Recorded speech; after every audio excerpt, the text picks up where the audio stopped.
Քաղաքացիական վերահսկողը ինչ գործ ունի գնդապետի շնորհի գնդապետի կոչում։ Ինչ իրավունք ունի։ Պատկերացրեք, պաշտպանության նախարարը,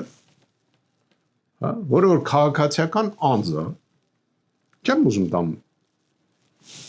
այսօրվա կերպարի մասին, չէ, դրա մասին չեմ խոսում։ Պատկերացրեք քաղաքացիական մարդ, որը ոչ մի րոպե սահմանում չի եղել, որը չի պատկերացնում զորքը ինչ է, ինքն է որոշում 30 տարուց ավել ծառայած մարդուն գնդապետի կոչումը շնորհի թե չէ։ Ինչ իրավունք ունի։ Ինչ իրավունք ունի զինվորականին ինքը պաշտոնի նշանակի կամ հանի, եթե խոսքը գնում է քաղաքացիականի մասին։ Իսկ մեր մոտ ինչ է, ասում է քաղաքացիական վերահսկում, ինչի համար։ Գիտեք, միտքը որն է, որ հանկարծ զինվորականները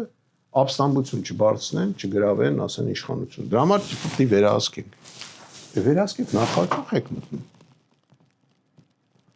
Հարց եմ տալի։ Իսկ մտել են նախարարություն, իրանք են քաղաքականացնում զինվորականին։ Իրանք են քաղաքականացնում։ Դե թող փորձի հիմա մի հատ գեներալ Հելնի Նիկոլի դեմ խոսա։ Որտես քաղաքացիական դիրքորոշում։ Կամ մեկ էլ չխոսա, նա ասենք գոնե մտածի, կամ միտե ինչ որ դա ասի, տեսեք ինչով կվերջանա։ Հիմա դա ինչ է նշանակում։ Մենք ինչ ենք արել։ Մենք վեր ենք գալել, ասում ենք զինվորականը քաղաքականությունով չպետք է զբաղվի, բայց քաղաքական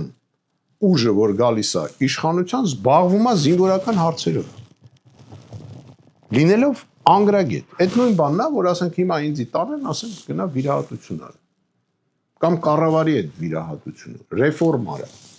Պաշտպանության նախարարը պետք է լինի զինվորական։ Եթե նա քաղաքացիական է, նա պետք է լինի քաղաքացիական։ Նա չպետք է իրավունքներ ունենա զինվորականներին,